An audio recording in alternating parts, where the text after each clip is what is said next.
প্রায় সকল আয়াতের শেষেই মানে আল্লাহর গুণবাচক নাম আছে। কেন এরকম আসছে? আল্লাহকে চেনার তো ফরজ, অতএব আল্লাহর গুণবাচক নাম ছাড়া আল্লাহকে কীভাবে চিনবে?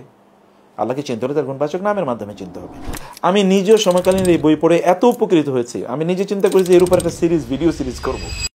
যে সমকালীনের তিনি আমার রব সিরিজটা আমি খুবই ভালোবাসি, কারণ হলো আমার রবের সাথে সম্পৃক্ত জিনিসটা।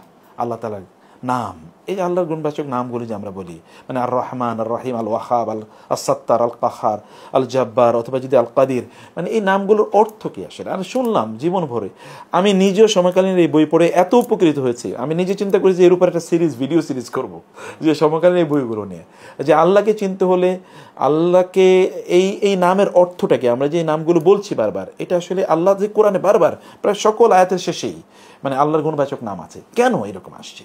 এটাই তিনি আমার রব। এই সিরিজ না পড়লে মানুষ বুঝবে না। এই সিরিজটা প্রত্যেকের পড়া আমি বাধ্যতামূলক মনে করি। আল্লাহকে চেনার তো ফরজ, অতএব আল্লাহর গুণবাচক নাম ছাড়া আল্লাহকে কীভাবে চিনবে? আল্লাহকে চিনতে হলে তার গুণবাচক নামের মাধ্যমে চিনতে হবে।